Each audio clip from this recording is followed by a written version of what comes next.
Προεδρείο του συνεδρίου μας με υπερηφάνεια καλεί τον πρόεδρό μας για το κλείσιμο των εργασιών του συνεδρίου.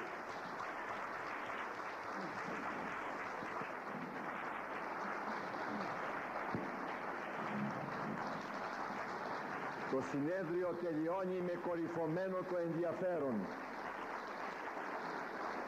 Μετά τη θαυμάσια ομιλία του κυρίου Νιάνια, ο οποίος έδωσε όπως χρειάζεται έναν εθνικό τόνο σε όλη αυτή τη συζήτηση, έναν τόνο ο οποίος επιτρέπει στην εθνική μας υπερηφάνεια να τρέχει στο παρελθόν για να ενδυναμώνει αυτή την εθνική μνήμη.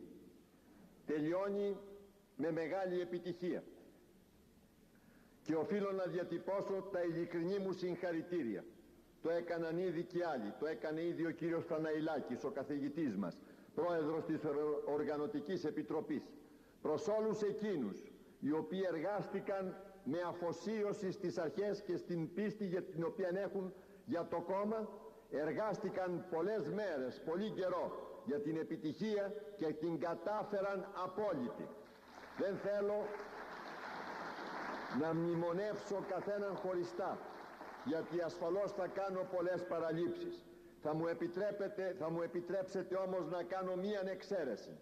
Οφείλω να μνημονεύσω το Γενικό Γραμματέα μας κύριο Κανελόπουλο, διότι με την ειδική του παρουσία, προσοχή και συνεχή ένταση των δυναμεών του κατορθώθηκε αυτό το αποτέλεσμα.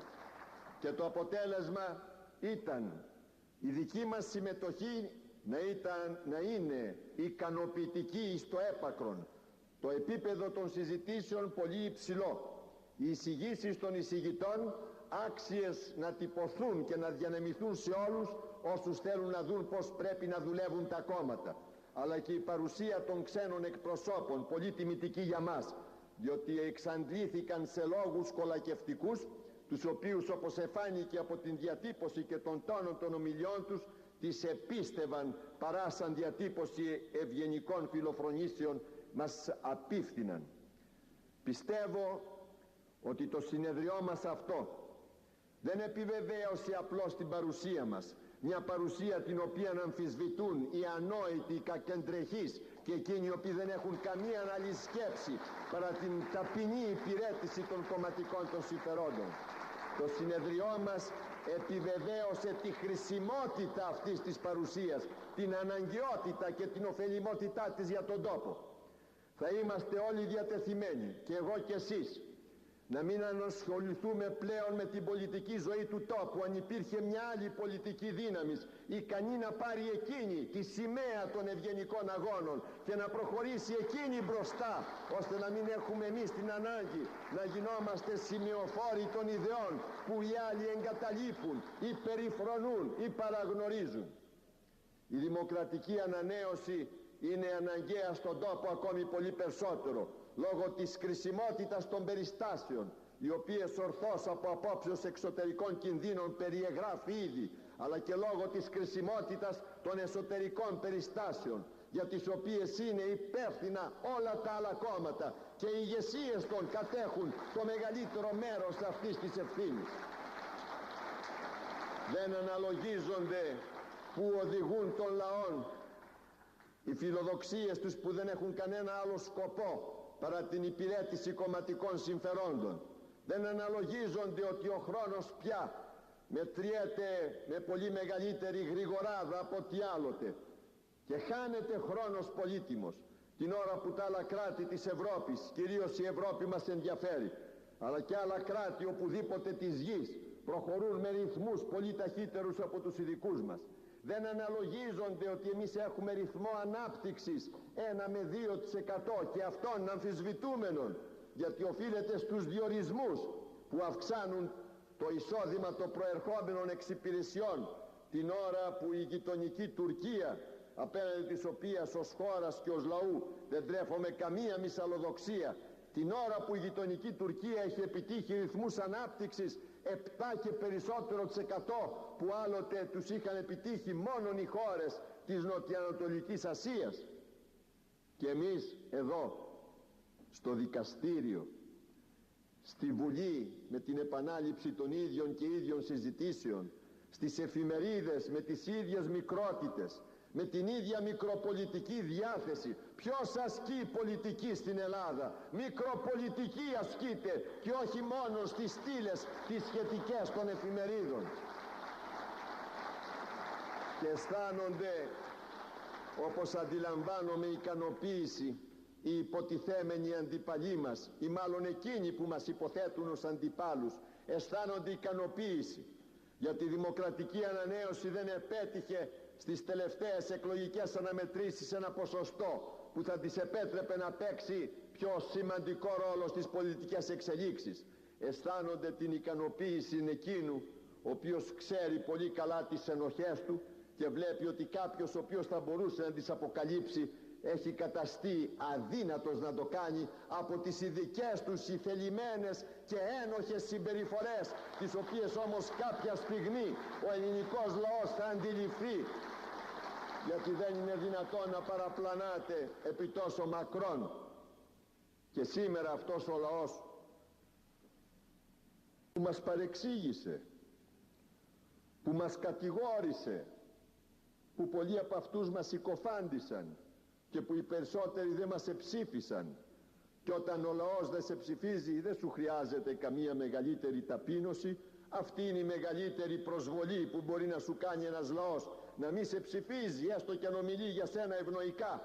Αυτός λοιπόν ο λαός ο οποίος μας συμπεριφέρθηκε με αυτόν τον τρόπο, και εμείς σαν δημοκρατικοί άνθρωποι δεχόμεθα την τακτική του, δεχόμεθα και αποδεχόμεθα την ψήφο του, αλλά διατηρούμε το δικαίωμα της διαφωνίας απέναντί του.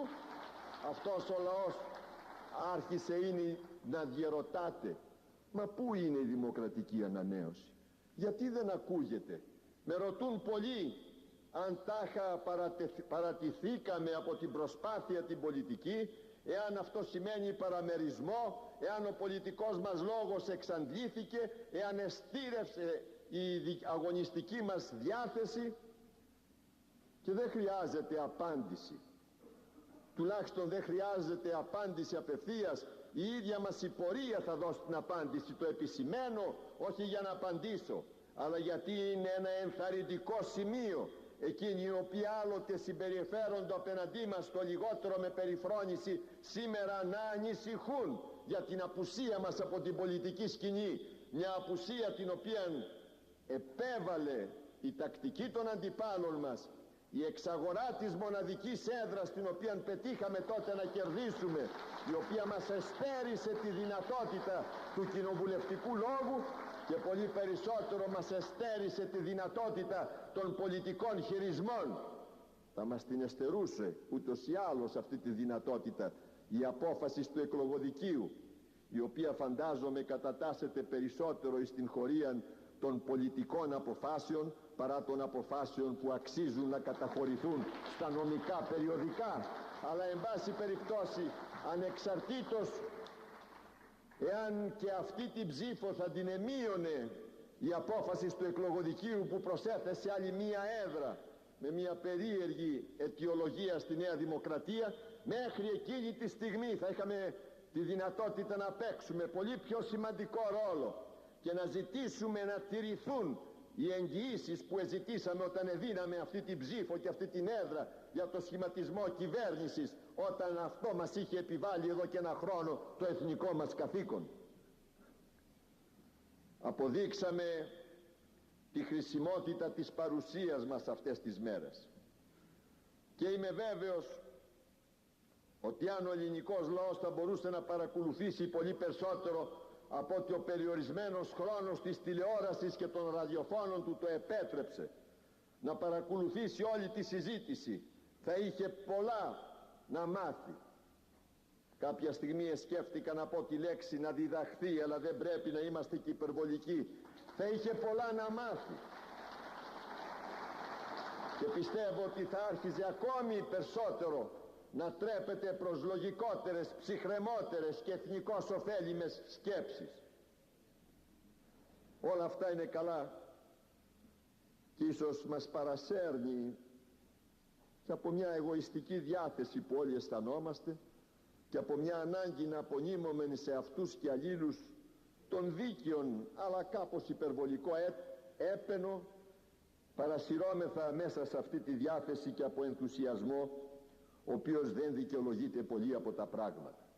Γι' αυτό μετά από αυτό το πρόλογο, που συγχωρήστε μου αν έτσι κάτω από μια συναισθηματική φόρτιση, αλλά και από την ατμόσφαιρα που έχει δημιουργηθεί στο συνέδριο, εάν ύψωσα τον τόνο περισσότερο του δέοντος, ας επανέλθουμε σε λογικότερες σκέψεις, ας γίνουμε περισσότερο πραγματιστές και ας αντιληφθούμε και τις μεγάλες δυσκολίες οι οποίες εξακολουθούν να υπάρχουν και εξακολουθούν να μας πιέζουν και να εμποδίζουν τη διάδοση του πολιτικού μας λόγου. Δεν θα ασχοληθώ σήμερα σε αυτή μου την ομιλία με την πολιτική των άλλων κομμάτων. Το έκαμα κατά την αρχική ομιλία, την εισήγηση στην έναρξη του συνεδρίου. Χρειάζεται να ασχοληθούμε όλοι περισσότερο με το δικό μας κόμμα.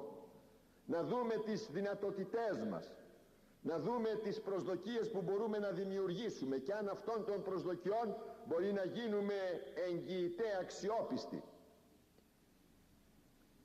Είναι άραγε καλύτερες οι συνθήκες από αυτές που επικράτησαν από τον Ιούνιο του 89 στον Απρίλιο του 90? Είναι καλύτερες οι συνθήκες από εκείνες οι οποίες απέδωσαν αρχικά ποσοστό εκλογικής μας δύναμης 1,01% αρχικά και 0,67% την τρίτη, δεύτερη για μας?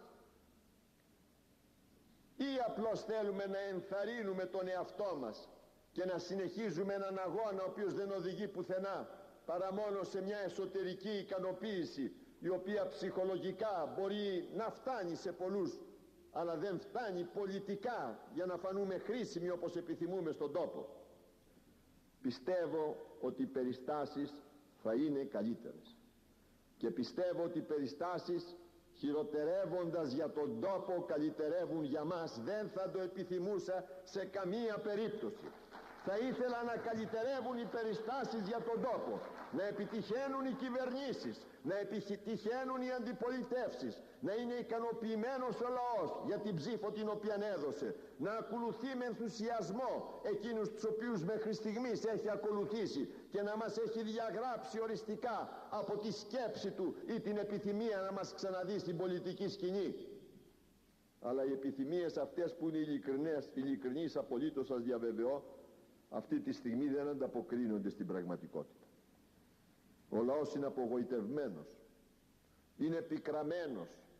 Ένα μέρος του λαού είναι οργισμένο, γιατί είναι φυσικό να οργίζεται έπειτα από επανειλημμένες υποσχέσεις και διάψευση των υποσχέσεων.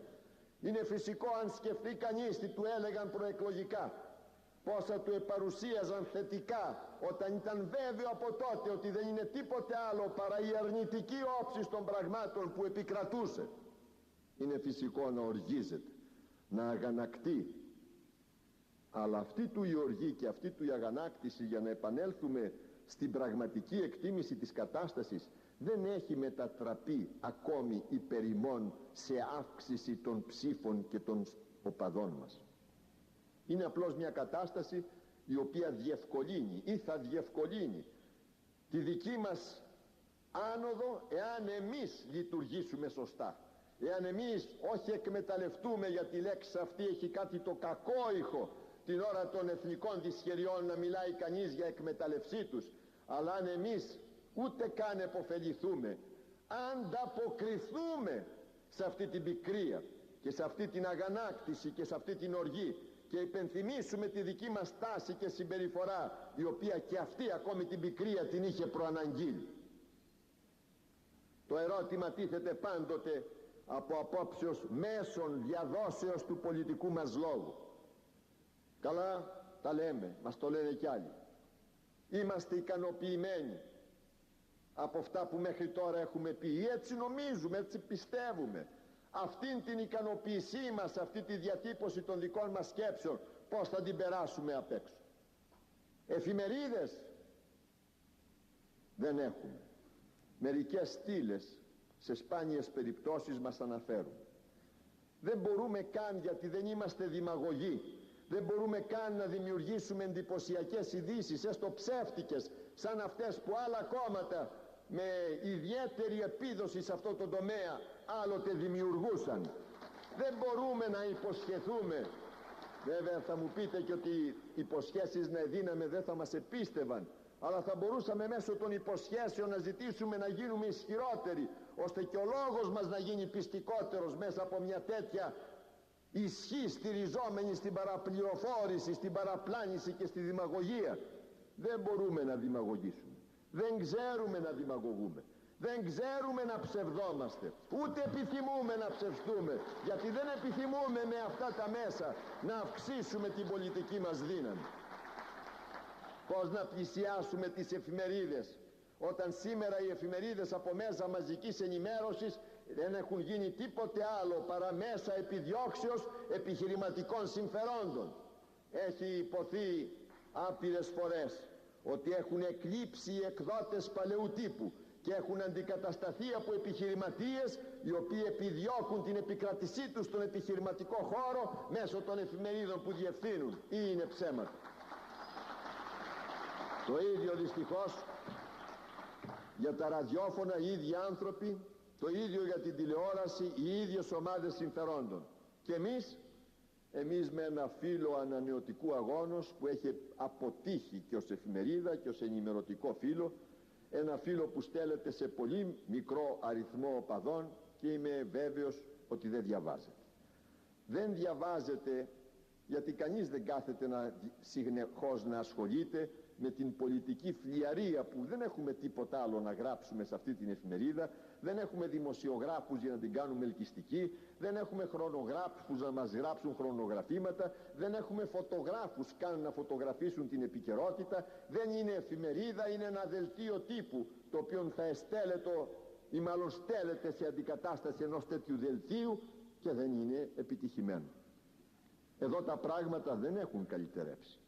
Είναι το ίδιο δύσκολα για μας όπως ήταν πάντοτε και συνεπώς βαριά μας είναι η ευθύνη να αναζητήσουμε άλλους τρόπους ενημέρωσης. Υπάρχουν? Το μεγάλο ερώτημα. Απομένει ένας. Τον είχαμε πάντοτε. Δεν μπορέσαμε να τον χρησιμοποιήσουμε αποτελεσματικά. Δεν ξέρω αν θα μπορέσουμε να τον χρησιμοποιήσουμε και στο μέλλον. Δεν έχουμε άλλο τρόπο από την κομματική δραστηριότητα, από την προσωπική προσπάθεια και από την απόφαση που μπορεί ο καθένας από μας να πάρει, να επιχειρεί, να στρατολογήσει, η λέξη επιτρέπεται, άλλωστε εθελοντική στρατολογία αν κάνουμε, και οι εθελοντές στρατιώτες είναι οι πιο γενναίοι, όχι οι αμοιβόμενοι, όχι οι επαγγελματίες, να στρατολογήσει καινούριους φίλους. Δεν μπορούμε στο περιβάλλον μας, δεν έχουμε τα μέσα, δεν έχουμε την πολιτική πειθό, δεν έχουμε τα επιχειρήματα στο περιβάλλον μας να αναζητήσουμε αυτούς τους πικραμένους, τους απογοητευμένους, αυτούς που σκέπτονται εθνικά, όχι τους θεσιθήρες, όχι τους ρουσφετολόγους, όχι τους θαμώνες των υπουργικών προθαλάμων, όχι τους οσφιοκάμπτες, όχι τους πουλημένους, γιατί και αυτοί υπάρχουν, όχι εκείνους που ασχολούνται με την πολιτική μόνο για να αποκτήσουν προσωπικά ωφελήματα. Δεν υπάρχουν άραγε στην Ελλάδα άνθρωποι με ευρύτερη σκέψη, δεν υπάρχουν άνθρωποι στην Ελλάδα που να πονάνε την Ελλάδα. Ας τους αναζητήσουμε αυτούς τους ανθρώπους. Πρέπει να υπάρχουν. Δεν είναι δυνατόν να εξαφανίστηκε το είδος. Δεν είναι δυνατόν όλοι να έγιναν οπαδοί αυτών των κομμάτων που σύπονται μέσα στη διαφθορά και υποκύπτουν στον πειρασμό όλων των πολιτικών αμαρτημάτων. Υπάρχουν. Ας τους αναζητήσουμε. Ας κάνουμε προσπάθεια. Αν καθένας από μας, από αυτούς που είμαστε στρατευμένοι, και εδώ θα διαφωνήσω μαζί σας, σπάνια διαφωνώ μαζί σας αγαπητέ φίλε κύριε Νιάνια, ούτε τους γνωρίζετε ούτε τους γνωρίζω όλους. Το κόμμα μας δεν έχει μια σταθερά μορφή και χάνονται και έρχονται καινούργοι και χάνονται παλιοί και καλώς εχάθησαν και έρχονται καινούργοι και ανανεώνουν την ανανέωση και τις δίνουν καινούργια ορμή και καινούργια ζωντάνια και αποκόπτονται τα ξερά κλαριά, τα παίρνει ο αέρας, τα ξερά φύλλα και νομίζουν οι άλλοι ότι επειδή το δέντρο της δημοκρατικής ανανέωσης σε εποχή φθινοπόρου που φύσηξε μετά την εκλογική νίκη της Νέας Δημοκρατίας, έχασε μερικά φύλλα, δεν θα ξαναανθήσει.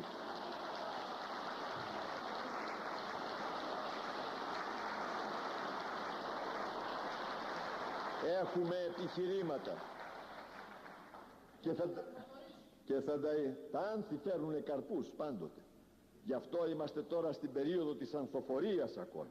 Αλλά θα φτάσουμε και στην περίοδο της καρποφορίας εάν εμείς καλλιεργήσουμε το πολιτικό έδαφος με τον τρόπο και τον ενθουσιασμό που πήραμε μέρος σε αυτό το συνέδριο. Και αυτή η συμμετοχή σας και αυτός ο τρόπος με τον οποίο παρακολουθήσατε το συνέδριο και για όσα υπόθηκαν σε αυτό το συνέδριο, μπορώ να είμαι αισιόδοξος. Και μπορείτε κι εσείς να είσαστε αισιόδοξοι, γιατί είναι δείγμα του τι μπορούμε να κάνουμε εάν το επιθυμήσουμε, αφού πρώτα το πιστέψουμε. Γιατί εδώ που τα λέμε πρέπει να αποκτήσουμε περισσότερη πίστη στον εαυτό μας. Πρέπει να αποκτήσουμε περισσότερο πίστη στις αρχές μας, στο δικαιό μας, και τότε μπορούμε αυτή την πίστη να τη διαδώσουμε, να τη μεταφέρουμε σε άλλους. Θα αγωνιστούμε λοιπόν εμείς με τα όποια μέσα διαθέτουμε και θα πούμε μερικά πράγματα, θα υπενθυμίσουμε μερικά πράγματα, και να μου επιτρέψετε, όσο κι αν είναι ακόμη η ώρα περιορισμένη, ο χρόνος που διαθέτουμε, να σας πω τι θα πρέπει να υπενθυμίζουμε σε εκείνους που είναι διατεθειμένοι να μας ακούσουν, αλλά και σε εκείνους που δεν είναι διατεθειμένοι, μόνο και μόνο για να τους καταπτωούμε και για να καταλαβαίνουν τη διαφορά που μας χωρίζει, εμάς που πιστεύουμε και αυτούς που υποκύπτουν.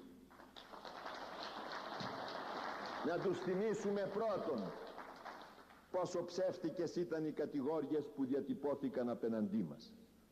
Η πρώτη κατηγόρια ήταν ότι λειτουργήσαμε όπως λειτουργήσαμε από το καλοκαίρι, το φθινόπωρο του 85 μέχρι σήμερα, λόγω προσωπικών αιτίων, λόγω προσωπικών διαφορών, λόγω προσωπικών φιλοδοξιών. Εμείς που εγκαταλείψαμε όλοι και άλλοι ακόμη που δεν είναι εδώ παρόντες πολύ πιο εύκολες πολιτικές οδούς, πολύ πιο εύκολους πολιτικούς δρόμους που οδηγούσαν στην ικανοποίηση των φιλοδοξιών μας, εγκαταλείψαμε αυτούς τους δρόμους για να εργαστούμε μέσα από δύσκολα και δύσβατα μονοπάτια για να φτάσουμε σε μια κορυφή η οποία έπρεπε να αποτελέσει στόχον πολύ περισσότερων από τους ολίγους εμάς. Προσωπικές φιλοδοξίες, πώς μπορεί να το υποστηρίξει κανείς? Προσωπικές φιλοδοξίες για την ηγεσία του κόμματος, καλά, αυτές τις φιλοδοξίες δεν τις αρνηθήκαμε ποτέ, αλλά είμαστε τόσο ανόητοι να μην έχουμε τη δυνατότητα μιας ολιγόχρονης αναμονής ώστε να είναι βέβαιον ότι θα έλθει κάποτε η σειρά μας? Προσωπική φιλοδοξία, αν επρόκειτο με αυτόν τον τρόπο να ακολουθήσει κανείς το δρόμο της προσωπικής φιλοδοξίας, έπρεπε να ομολογήσει συγχρόνως την άμετρον βλακίαν του και να παραιτηθεί πλέον κάθε προσπαθίας. Και φαντάζομαι ότι δεν είναι εύκολο να μας καταλογίσουν μεταξύ των άλλων βαριών κατηγοριών, να μας κατηγορήσουν και για έλλειψη στοιχειώδους λογικής.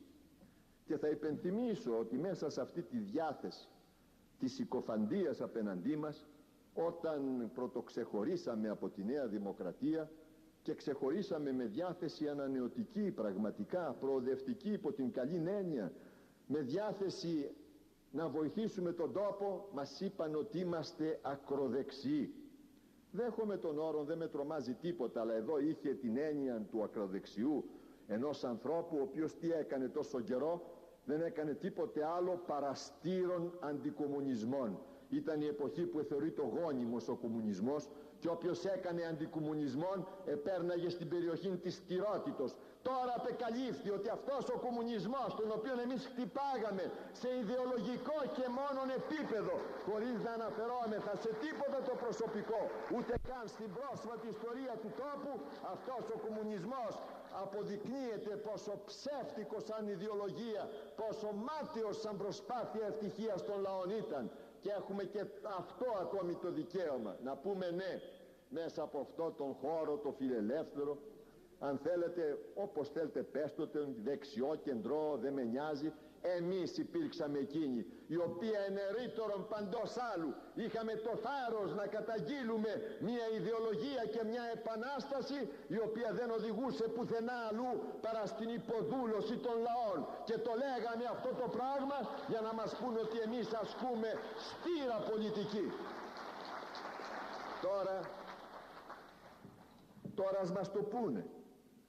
Αν ήσαντε έντιμοι και ειλικρινείς, έπρεπε τώρα να έρθουν και να μας πούνε ότι είχατε ασκήσει αντικομμουνισμόν. Αλλά τώρα λησμονούν, γιατί ασκούν όλοι αντικομμουνισμόν. Είναι η εποχή ότι απεκαλύφθη πλήρως η αποτυχία του κομμουνισμού και πολλοί διστάζουν να επαναλαμβάνουν και τον όρο.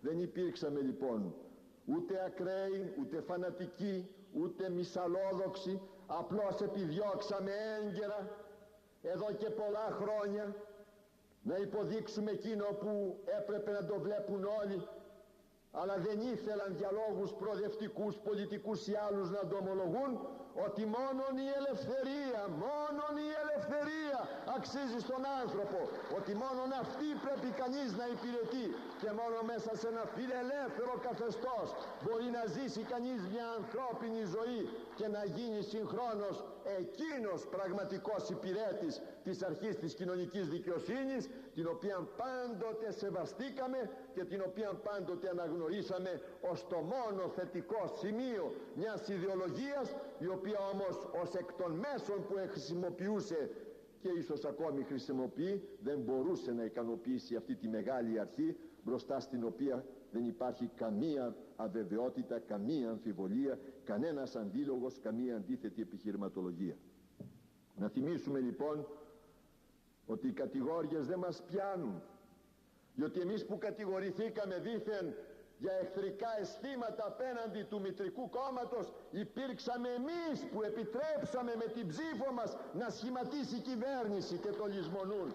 Και βλέπω σήμερα και σε ξένες εφημερίδες, μου έδωσε κάποιος, ένας αγαπητός φίλος, ένα αντίτυπο των Financial Times, ένα άρθρο που έχει για την Ελλάδα, και γράφει και αυτός, ένας ανταποκριτής από την Ελλάδα προφανώς, αλλά και άλλες ξένες και ντόπιες εφημερίδες, ότι κατόρθωσε η Νέα Δημοκρατία στην τρίτη εκλογική αναμέτρηση να αποκτήσει πλειοψηφία έστω και μιας ψήφου. Πού την απέκτησε? Δεν την απέκτησε, και τη στιγμή το είχαμε προειδοποιήσει του ειδικού μας ρόλου. Δεν επέξαμε εμείς κανένα ρόλο. Όταν ο κύριος Αρτζετάκης περίμενε να δει πώς θα συμπληρωθεί ο μαγικός αριθμός 151, δεν άκουσε τη δική μας φωνή που είπαμε ότι προσφέρουμε την έδρα μας σε σχηματισμό κυβερνήσεως? Δεν το άκουσαν οι Έλληνες? Το ελισμόνησαν. Είναι από εκείνα που οι θελημένα λησμονούν, διότι ενοχλεί η αναμνησής τους. Και σήμερα αν μας καταλογίζει κάτι η Νέα Δημοκρατία, είναι ακριβώς ότι μας χρωστάει ευγνωμοσύνη από απόψεως προσωπικού επίπεδου, γιατί την έκαναμε κυβέρνηση. Αλλά κανείς δεν θέλει να σκέπτεται τις υποχρεώσεις του, ούτε του ζητούμε. Τι υποχρέωση να ζητήσουμε από τη Νέα Δημοκρατία την ώρα που μας έχει απογοητεύσει, όπως και όλους τους άλλους, τους οπαδούς της, πρώτα από εμάς με τη συμπεριφορά της? Μη σας πω ότι καμιά φορά είπα διαφορετικά στην εισηγητική μου ομιλία, γιατί έτσι έπρεπε να πω.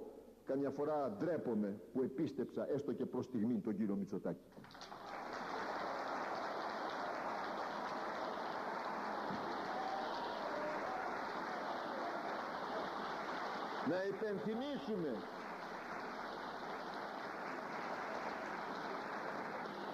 Να υπενθυμίσουμε πέρα από αυτές τις κατηγόριες που έχουν καταρρεύσει, να υπενθυμίσουμε την ιδεολογία μας. Έχουν ιδεολογία τα άλλα κόμματα, επιτρέψτε μου να διερωτηθώ? Το Κομμουνιστικό Κόμμα είχε, αλλά την έχασε κάτω από τις πιο δυσχερείς περιστάσεις και είναι πολύ δύσκολο να ανέβρει μια όμοια, μια ανάλογη, κάτι να την αντικαταστήσει. Έχει ιδεολογία το Πασόκ. Το Πασόκ έπωψε να επικαλείται το σοσιαλισμό. Τον κακοποίησε τόσο πολύ ώστε δεν του πηγαίνει να επικαλείται τον σοσιαλισμό. Κανείς δεν θυμάται ότι υπήρξαν σοσιαλιστές. Δεν το θυμώνται οι ίδιοι. Δεν τους συμφέρει να το θυμηθούν, αφού και τον σοσιαλισμό τους τον κατέληξαν και τον χρησιμοποίησαν με τέτοιο τρόπο ώστε να δημιουργήσουν όλες αυτές τις δυσκολίες που δημιούργησαν στην Ελλάδα.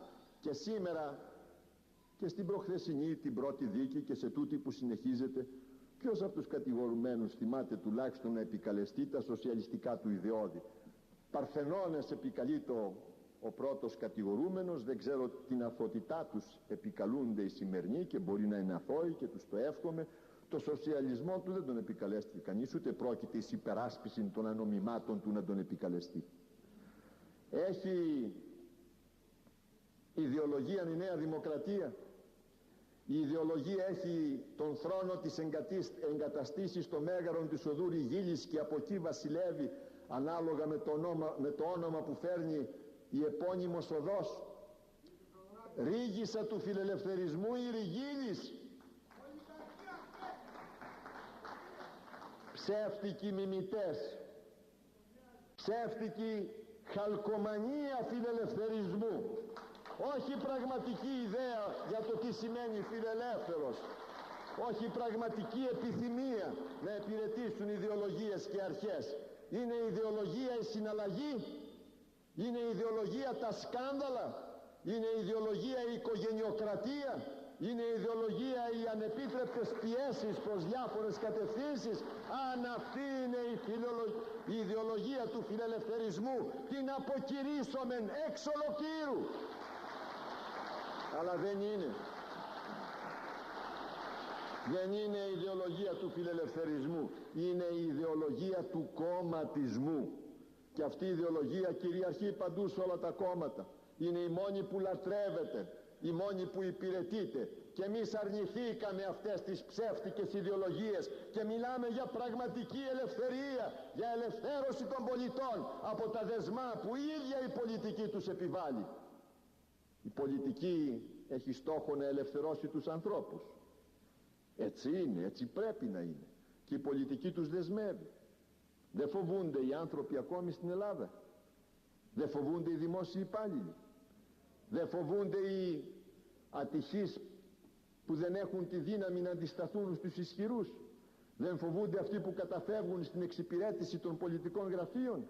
Δεν φοβούνται όσοι έχουν την οποιαδήποτε φιλοδοξία μη στενοχωρήσουν τους ισχυρούς της ημέρας και μέσα τους μισούν, γιατί μισούν την ανελεύθερη τακτική τους.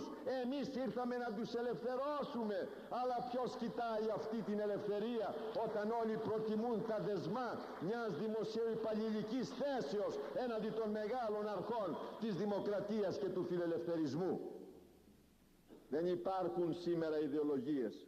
Και ίσως είναι ένα βάρος που δύσκολα μπορούμε και εμείς να μεταφέρουμε, γιατί κανείς δεν αναγνωρίζει την πραγματική του αξία. Δεν ενδιαφέρονται οι άνθρωποι για ιδεολογίες. Ενδιαφέρονται για άλλα. Ηλική ευημερία ανθρώπινη, αξίωση, απέτηση, σεβαστή, αλλά μαζί με τη συνοδεία μερικών αρχών που σου επιτρέπουν αυτή την επιδίωξη της ηλικής ευημερίας να την κάνεις με το μέτωπο ψηλά, με κάποια αξιοπρέπεια που πρέπει να συνοδεύει κάθε ανθρώπινη ύπαρξη. Η ιδεολογία χρειάζεται για να αντιλαμβάνεται κανείς τη διαφορά που έρχεται από τους άλλους, και εμείς θέλουμε να καταλαβαίνουμε αυτή τη διαφορά, γιατί εμείς πράγματι έχουμε ιδεολογία, δεν την εγκαταλείπουμε και δεν δεχόμαστε να υποταγούμε στις συνήθειες των άλλων. Είμαστε οι μόνοι πραγματικά φιλελεύθεροι. Όταν λέμε φιλελεύθεροι εννοούμε πολύ περισσότερα από ό,τι λένε άλλοι.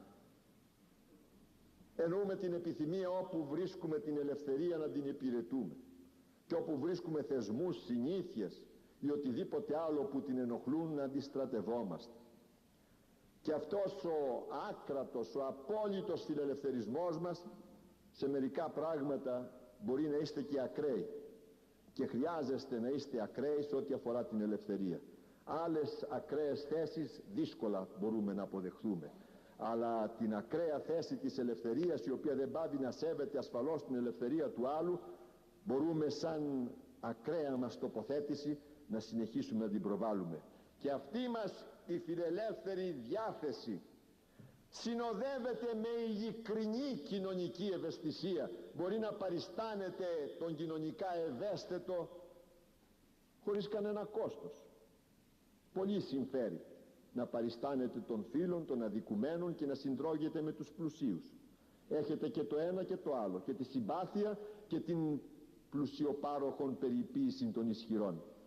Αν όμως θέλετε να διαλέξετε, αν όμως βλέπετε ότι πολλές φορές αυτά, χωρίς να γίνεστε ούτε μισάνθρωπος, ούτε μισαλόδοξος, ούτε να αρνείστε την αξία της παρουσίας των ισχυρών του πλούτου, ούτε να αντιστρατεύεστε το κεφάλαιο, αν όμως θέλετε πραγματικά να γίνετε υπηρέτης των πολλών και των οικονομικών σας στενεστέρων, τότε κάπως πρέπει να ξεμακρύνετε από τους ισχυρούς του πλούτου, γιατί αλλιώς η λάμψη του χρυσίου σας τυφλώνει τους οφθαλμούς.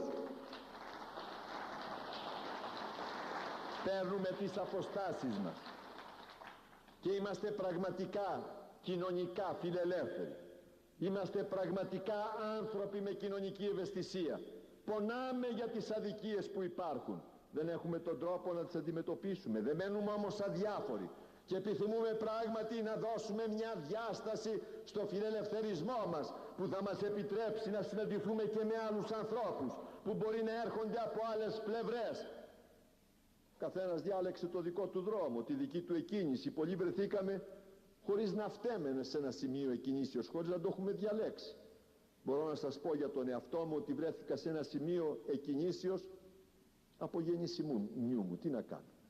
Έτσι ήταν η οικογένειά μου, έτσι ήταν ο πατέρας μου. Βρέθηκα εις των χώρων παλαιά του Λαϊκού Κόμματος. Ξεκίνησα από αυτό το χώρο, ένας άλλος μπορεί να ξεκίνησε για ανάλογους λόγους από έναν άλλον. Δεν σημαίνει ότι έκαμε λάθος εκείνος για τη δική του εκκίνηση και έχω εγώ δίκιο που εκκίνησα από αυτή τη μεριά.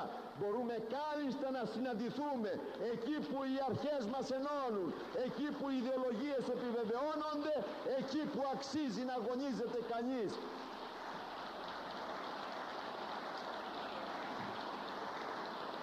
Και μας λένε πολλοί, ξεφύγατε από τις ιδέες σας, ξεφύγατε από τις αρχές σας, αλλιώς σας γνωρίζαμε, αλλιώς μας είχατε παρεξηγήσει, δεν είμαστε διάφοροι. Είπα ποια ήταν η δίθεν ακροδεξιά μας τοποθέτηση. Σήμερα όμως αυτός ο ιδεολογικός αγώνας με την αριστερά δεν χρειάζεται να γίνεται. Τον κάνει πραγματικότητα για μας. Κάποια στιγμή ο ιδεολογικός αγώνας θα ξαναρχίσει, γιατί η αριστερά δεν μπορεί να ακολουθήσει την ίδια πορεία με τον κομμουνισμό, θα ανακάμψει κάτω από άλλα σχήματα, κάτω από άλλες εντυπώσεις. Μετά την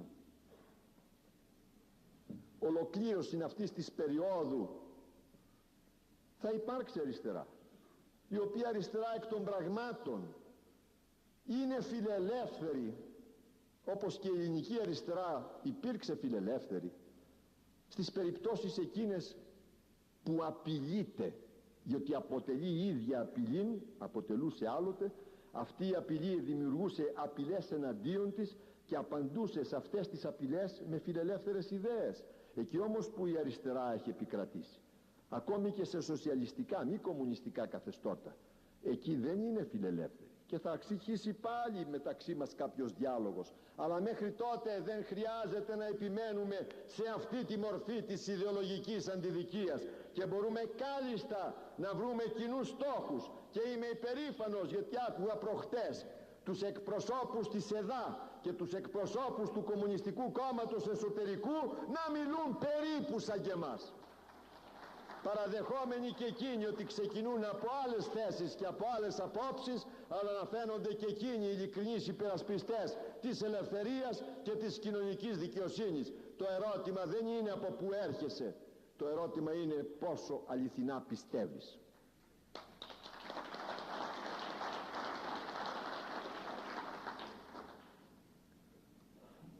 Να θυμίσουμε ότι αυτή η ιδεολογία μας, εφαρμοζόμενοι στην πράξη, γιατί οι ιδεολογίες δεν αξίζουν να μένουν μόνο σε θεωρητικά κείμενα, πρέπει να εφαρμόζονται στην πράξη. Έχει την έννοια ότι εμείς οφείλουμε να προσπαθήσουμε να ελευθερώσουμε τον τόπο και το λαό μας από τον κομματικό φόβο. από τον ίδιο τον κομματισμό. Δεν είναι πράγμα εύκολο, είναι πάρα πολύ δύσκολο. Δεν πρόκειται να γίνει ούτε σε μια μέρα, ούτε σε μια γενεά. Εμείς δεν θα δούμε, εμείς της δικής μου ηλικίας τουλάχιστον, αλλά και νεωτέρων ηλικιών, δεν θα δούμε την πλήρη απελευθέρωση του ανθρώπου από τον κομματικό φόβο. Δεν γίνεται, αλλά να βαδίσουμε επιτέλους προς την ορθή πορεία. Και ενώ διαρκώς και περισσότερο προχωρούμε στου κομματισμού την κατοφερική σκάλα, να αρχίσουμε κάποια στιγμή, αλλάζοντας κατεύθυνση, να πηγαίνουμε προς την απελευθέρωση του ανθρώπου, προς τον περιορισμό του κομματισμού, προς την αναγνώριση της υπεροχής του εθνικού συμφέροντος. Αυτή θα είναι η δική μας προσπάθεια, αυτή είναι η δική μας ιδεολογία, αυτή είναι η πρακτική της εφαρμογή σε μια περίοδο τόσο πολύ μεγάλης ταλαιπωρίας για την εθνική ψυχή. Πρέπει ακόμη να υπενθυμίσουμε ότι δεν είμαστε μόνο το κόμμα που έχει ιδεολογία, δεν είμαστε μόνο το κόμμα της σωστής, όχι της απόλυτα, δεν ξέρω, τίποτα δεν είναι απόλυτο, τίποτα δεν είναι αποδεδειγμένο, αληθινό, αντικειμενικά αποδεδειγμένο. Ας μην μπούμε στα φιλοσοφικά χωράφια του κυρίου Νιάνια. Μπορεί να πει κανείς ότι αντικειμενική αλήθεια δεν υπάρχει, όλα είναι υποκειμενικά. Εμείς έχουμε τη δική μας υποκειμενική αλήθεια υπό την έννοια της απόλυτης πίστης. Πιστεύουμε σε αυτό που λέμε, το θεωρούμε αληθινό, και αυτό είναι ένα πολύ μεγάλο στοιχείο θετικό, το να πορεύεται κανείς με μια πίστη στην καρδιά του που αντικαθιστά βέβαια την αντικειμενική αλήθεια, αλλά με το μόνο πράγμα που αξίζει να την αντικαταστήσει κανείς, με μια αληθινή πίστη. Να υπενθυμίσουμε ακόμη μικρότερα πράγματα, να ξεφύγουμε κάποια στιγμή και από τα ιδεολογικά που άλλοι δεν τα δέχονται και να προσεγγίσουμε τα απολύτως πραγματικά και να τους πούμε ότι δικαιωθήκαμε ή δεν δικαιωθήκαμε. Δεν δικαιωθήκαμε σε όλα, στη στάση μας, στη συμπεριφορά μας, στις προβλέψεις μας και στις προειδοποιήσεις μας.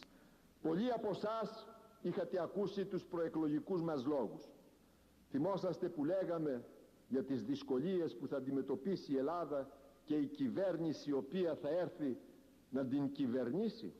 Δεν μιλάγαμε για τα αντιδημοτικά μέτρα που πρέπει να ληφθούν την ώρα που ο κύριος Μητσοτάκης, που σήμερα τα εφαρμόζει, μοίραζε τις συντάξεις, τις αφορολόγητες, τα επιδόματα τα επεξέτεινε επί όλων των υπαλλήλων. Δεν ξέρω τι άλλο να ενθυμηθώ αυτή τη στιγμή. Δεν άφησε δημοτικό έργο για δημοτικό έργο που να μην το καλύψει με την προσωπική του εγγύηση. Δεν περιέφερε τον εαυτόν του και το κόμμα του εις όλο το λεκονοπέδιο Αττικής σε αναζήτηση των έργων που πρέπει να γίνουν. Δεν εβεβαίωσε όλους ότι θα δαπανά χρήματα δεν ξέρω από πού μέλλοντα να ευρεθούν.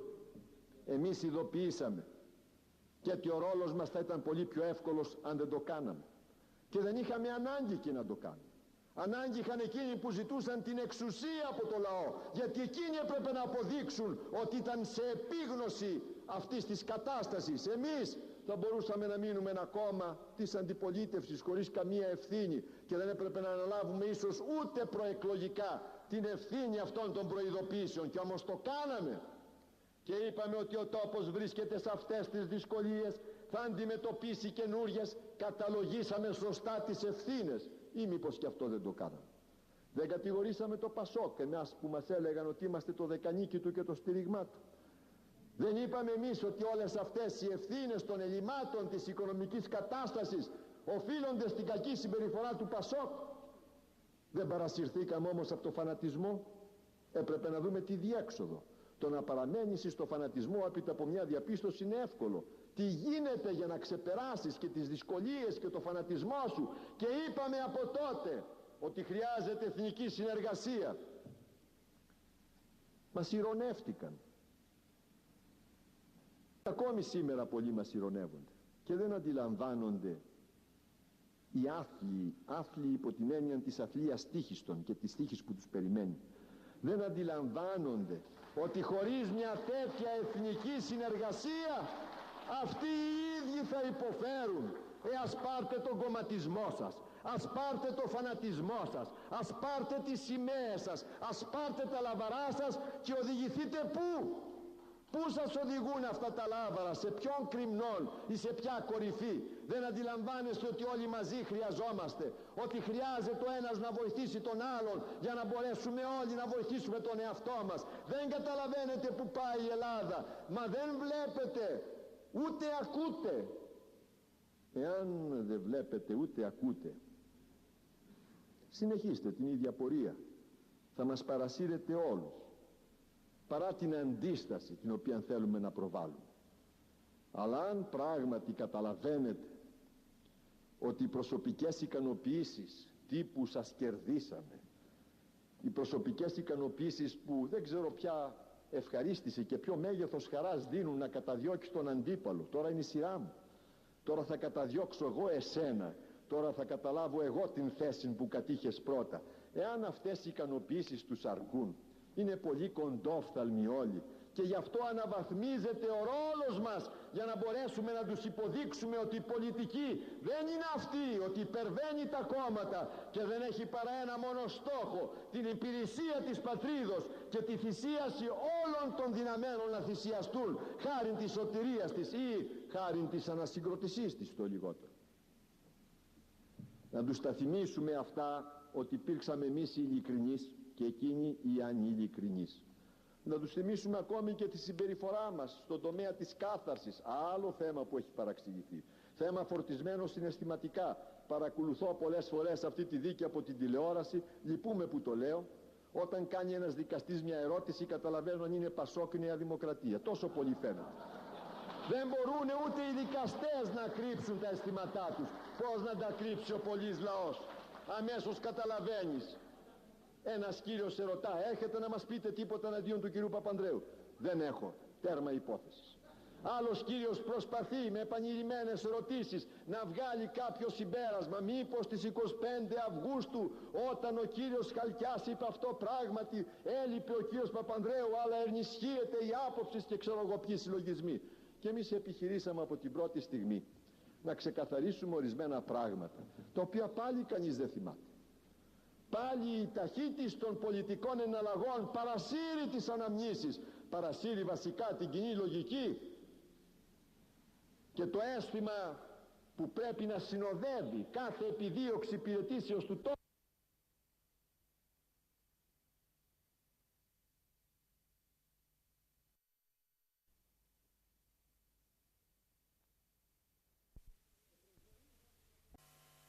Προσδιορίσαμε το περιεχόμενο αυτής της κάθαρσης ποιο πρέπει να είναι, για να αποφευθεί η κατηγορία και η υπόνοια της πολιτικής δίωξης που αναπόδραστα και αναπόφευκτα θα διατυπώνεται, μια και το Σύνταγμά μας και ο σχετικός νόμος προβλέπουν να κατηγορούνται οι υπουργοί από τους αντιπάλους τους. Άλλη αυτή ανοησία. Μόνον ο αντιπαλός σου μπορεί να σε κατηγορήσει. Ο εισαγγελεύς, ο ανεξάρτητος, υποτίθεται, και θέλω να πιστεύω, ο αδέσμευτος, το πιστεύω δεν το πιστεύω δεν έχει σημασία, εκείνος δεν μπορεί να σε κατηγορήσει. Ο αντιπαλός σου μπορεί.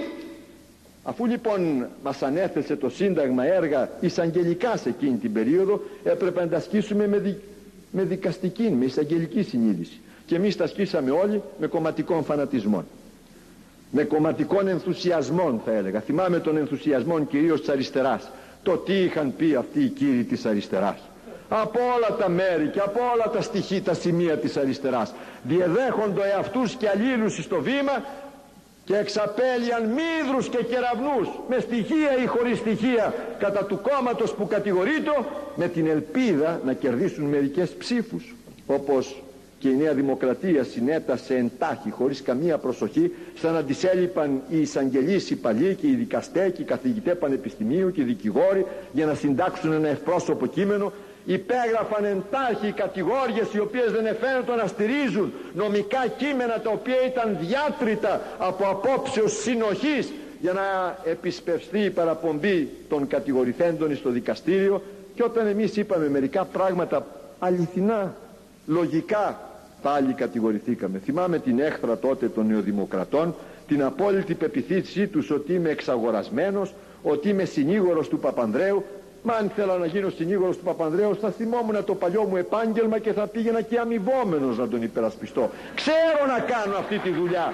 Δεν είναι η πρώτη φορά που θα την έκανα, αλλά δεν θέλησα να υπηρετήσω κανέναν ως συνήγορος δικός του. Θέλησα να υπηρετήσω σαν συνήγορος της λογικής και συνήγορος της συνείδησής μου. Το αποτέλεσμα ήταν βέβαιο. Παρεξήγησης. Τώρα θα θυμίσουμε. Τώρα θα θυμίσουμε τη δυσχερή θέση στην οποία έχει περιέλθει η Νέα Δημοκρατία. Τις παρεμβάσεις τις άστοχες και ανεπίτρεπτες του κυρίου Μητσοτάκη. Να λέει την επιστολή του κυρίου Παπανδρέου απολογητικό υπόμνημα. Να λέει ότι δεν ξέρω οτιδήποτε άλλο, ότι δεν μπορεί να συλληφθεί. Να βγαίνει ένα ένταλμα το οποίο ήταν βέβαιο ότι δεν πρόκειται να εκτελεστεί. Πού να τολμήσει εισαγγελέας να το εκτελέσει, αφού είχε πει η άλλη πλευρά, η πλευρά των κατηγόρων, η πλευρά της κυβερνήσεως θα μείνει ανεκτέλεστο. Παίζουμε στον χώρο της δικαιοσύνης. Τα εντάλματα βγαίνουν για να εκτελούνται. Επί ημερών της Νέας Δημοκρατίας και του Πασόκ βγαίνουν για να χρησιμοποιούνται στον πολιτικό αγώνα. Και φθήρεται η δικαιοσύνη. Φθήρεται το άλας της γης. Το μόνο άλας το δυνατόν να υπάρξει στην ανθρώπινη σχέση. Να τα πούμε, να τους τα θυμίσουμε. Δεν τα έχουν καταλάβει ακόμη όλοι. Ακούω καμιά φορά από το ραδιόφωνο το πάθος των ακροατών. Άλλον να υπερασπιστούν με πάθος και άλλον να κατηγορήσουν με πάθος. Και την ανέβρεση της αληθείας κανείς δεν την επιθυμεί, γιατί εδώ που τα λέμε η αλήθεια δεν ωφελεί κανέναν. Ούτε το Πασόκ ούτε τη Νέα Δημοκρατία. Διότι το Πασόκ έχει παραβιάσει τους κανόνες της ηθικής και η Νέα Δημοκρατία τους κανόνες της πολιτικής ηθικής τότε και της ίδιας ηθικής τους παραβιάζει τώρα. Με κάποια καθυστέρηση τους παραβιάζει με τον ίδιο τρόπο. Ποιον ωφελεί πια η αλήθεια? Ίσως ωφελεί εμάς να την υπενθυμίζουμε και έχουμε υποχρέωση να το υπενθυμίσουμε. Και έχουμε υποχρέωση ακόμη να υπενθυμίσουμε τους στόχους μας, πόσο σπουδαίοι είναι εθνικά. Ποιοι είναι οι στόχοι μας? Τέλος πάντων, ας αφήσουμε την ιδεολογία μας, ας αφήσουμε τη δικαιοσύνη μας, ας αφήσουμε τις ορθές προειδοποιήσεις, ας αφήσουμε ότι δεν είπαμε ψέματα. Έχουμε στόχους. Ο πρώτος στόχος είναι η ανανέωση του φιλελεύθερου χώρου. Όλοι οι χώροι χρειάζονται ανανέωση. Όλοι οι χώροι παλαιώνουν με τα παλαιά πρόσωπα και εμείς κάποια στιγμή, ίσως και από τώρα, είμαστε ξεπερασμένοι και χρειάζεται αυτή η ανανέωση του φιλελευθέρου χώρου για να μην υπηρετηθεί άλλη μια φορά, άλλη μια ιδεολογία από κακούς οπαδούς που δεν είναι ιδεολόγοι. Και χρειάζεται βοήθεια και ο δημόσιος βίος του τόπου, μήπως μπορέσουν να υπάρξουν ορισμένες αρχές. Εδώ χρειάζεται μια ιδιαίτερη προσοχή, γιατί δεν πρέπει να δώσουμε την εντύπωση, που δεν είναι άλλωστε αληθής, ότι μόνον εμείς μαχόμαστε για αρχές, ότι μόνον εμείς παριστάνουμε ότι είμαστε έντιμοι, ότι μόνον εμείς δικαιούμεθα να μιλάμε για ήθος, ύφος ή οτιδήποτε άλλο. Δεν είμαστε καθόλου μόνον εμείς. Έτυχε εκ των πραγμάτων να είμαστε εκτός εξουσίας και στη μια κρίσιμη περίοδο, την περίοδο του Πασόκ. Και τώρα, και να μην έχουμε φθαρεί από αυτή την προσέγγιση της εξουσίας. Και λόγω αυτής της έστω αν θέλετε τυχαίας μη φθοράς μας, δικαιούμεθα να υποδεικνύουμε τη φθορά των άλλων και να λέμε σε όλο τον κόσμο ότι η πολιτική χρειάζεται και αυτοί οι αρχές, ότι μπορεί να μην είναι συνώνυμη της ηθικής, αλλά περιορίζεται και περιγράφεται από την ηθική. Δεν μπορείτε να κάνετε πολιτική με όλα τα μέσα. Δεν μπορείτε να υπερβαίνετε ορισμένους κανόνες. Δεν μπορείτε να μην εφαρμόζετε αυτές τις αρχές που επανειλημμένως έχουμε πει και δεν έχω κανέναν ανάγκη να υπενθυμίσω λόγων. Να θυμίσουμε όλα αυτά με ψηλά το κεφάλι, με υπερηφάνεια και με πίστη στα ιδανικά μας και να περιμένουμε τις εξελίξεις ή να προσπαθήσουμε να τις προλάβουμε. Και εδώ θα πω μερικά λόγια ακόμη. Παρεσύρθηκα και είπα προηγουμένως περισσότερα ως προς το ποια πρέπει να είναι η πολιτική μας πορεία. Το ακούσατε στην εισήγησή μου και τα άκουσα με πολύ μεγάλη ευχαρίστηση ότι οι περισσότεροι των συνέδρων συνετάγησαν με την άποψη αυτή. Πιστεύω απολύτως ότι πρέπει να είναι η απόλυτη πολιτική αυτονομία. Όχι για κανέναν άλλον λόγο. Αλλά εάν αυτή τη στιγμή που χρειάζεται μια άλλη φωνή σαν τη δική μας εγκαταλείψουμε αυτή τη φωνή με την προσδοκία κάποιας πολιτικής επιβίωσης, την οποία θα μπορούσε να μας εξασφαλίσει η προσέγγιση και η συνεργασία με άλλα κόμματα, τότε πάβει να έχει την οποιαδήποτε αξία η παρουσία μας. Εάν την παρουσία μας τη θεωρήσουμε ως αυτοσκοπό, τότε ίσως θα πρέπει να υποστηριχθεί με μεγαλύτερο πάθος ότι πρέπει να επιβιώσουμε πολιτικά, και αυτή την πολιτική επιβίωση μας την εξασφαλίζουν 100% οι μεγάλοι χώροι, ενώ την θέτει υπό αμφισβήτηση η δική μας πολιτική αδυναμία. Εάν όμως δεχτείτε αυτό, είστε υποχρεωμένοι να αποκρούσετε, να απορρίψετε και να απαρνηθείτε όλα τα άλλα και την προσπάθεια την οποία κάνουμε εδώ και 5,5 χρόνια, και αυτή την ανερωτική ορμή την οποία προσπαθούμε να διαδώσουμε, και αυτό τον καινούριο λόγο πρέπει όλα να τα εγκαταλείψουμε χάρη μιας βουλευτικής έδρας ενός υπουργικού θόκου. Ας μην γίνουμε τόσο ταπεινοί. Έχουμε όλοι να υπηρετήσουμε και κάποια ιστορία προσωπική. Ας μην την εγκαταλείψουμε. Θα αισθανόσαστε πολύ υπερηφάνεια αν κάποιος από εμάς ήταν υπουργός αυτής της κυβέρνησης? Θα είσαστε πολύ υπερήφανοι? Δεν νομίζω ότι μια τέτοια υπερηφάνεια μας αρμόζει. Δεν την διεκδικούμε, δεν τη θέλουμε. Δεν μπορούμε λοιπόν να δεσμευτούμε στο άρμα κανενός. Δεν θα γίνουμε συνήγοροι κανενός. Θα γίνουμε συνήγοροι των δικών μας ιδεών. Εάν συνεργαστείτε με άλλο κόμμα ισχυρότερο, αυτομάτως γίνεστε συνήγορος, υπηρέτης και υπερασπιστής του μεγάλου κόμματος που σας προσφέρει την έδρα που εκλιπαρείτε. Έχετε καμία διάθεση να γίνουμε εμείς αρχολύπαροι? Αυτός είναι ο δικός μας προορισμός. Να ζητήσουμε να επιβιώσουμε μέσω της αρχής, να εκλιπαρίσουμε άλλους? Ασφαλώς όχι. Μα δεν θα κάνουμε ποτέ καμία συνεργασία. Αυτή τη στιγμή οι περιστάσεις μας λένε όχι, καμία συνεργασία. Για τις μετεκλογικές συνεργασίες είπα, μα καλά είναι όλα αυτά. Και αυτό το 3% που ορθώνεται μπροστά μας, αυτός ο ογκόληθος, αυτό το εμπόδιο, αυτή η στενοπός, αυτό το αδιέξοδο που η εχθρότητα των αντιπάλων μας το όρθωσε μπροστά μας, είμαστε υποχρεωμένοι να το υπερβούμε. Αν δεν το υπερβούμε, η απάντηση είναι εύκολη. Δεν θα το υπερβούμε. Και θα έχουμε μέρος της ευθύνης που δεν το κατορθώσαμε. Αλλά θα έχουμε και πάλι ήσυχη τη συνείδησή μας εάν επιχειρήσουμε όσο μπορούμε σωστότερα. Και πιστεύω, για να τελειώσω όπως άρχισα, ότι οι περιστάσεις είναι ευνοϊκές. Ότι το 1% μπορεί να πολλαπλασιαστεί. Δεν χρειάζεται να πολλαπλασιαστεί επί μεγάλων αριθμών. Επί των εαυτών του βεβαίως είναι αιμάτιος ο πολλαπλασιασμός. Το 1 επί 1 δεν αποδίδει παρά 1. Αλλά με μερικούς μικρούς αριθμούς αν πολλαπλασιαστεί, το 3 επιτυγχάνεται. Μικρόν πολλαπλασιασμό ζητούμε. Μεγάλον θα είναι το αντάλλαγμα. Διότι με 6 έδρες όπως προβλέπει ο νόμος, εάν επιτύχετε κάτω από αυτές τις συνθήκες και τις περιστάσεις, 6 έδρες με το 3% που σας τις δίνει ο εκλογικός νόμος, τότε χωρίς πάλι καμία διάθεση υπερφύαλη, χωρίς να πάρουν αέρα τα πολιτικά μυαλά μας, θα ρυθμίζετε την κατάσταση.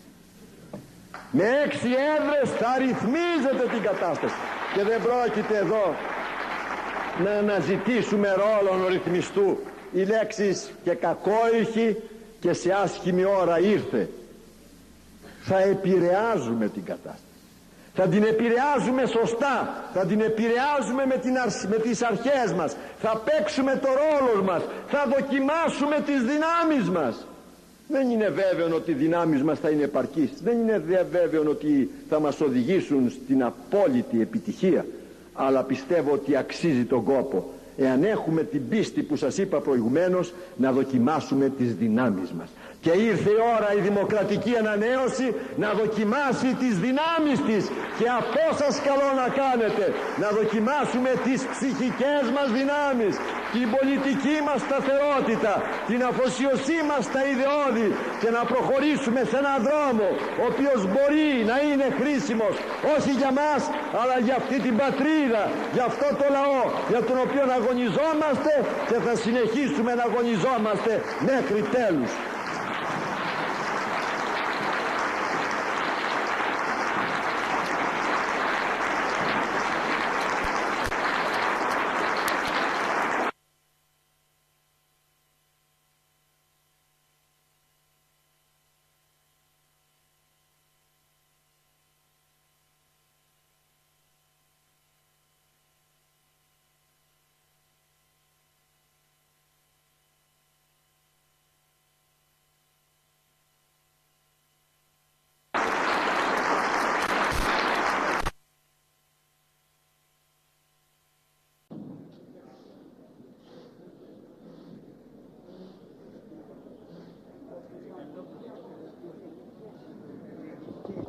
Υπάρχει ένα κείμενο πολιτικής απόφασης, είναι πολυσέλιδο, κάντε μου τη χάρη και εξουσιοδοτήστε με να το δημοσιεύσω για λογαριασμό όλου του συνεδρίου.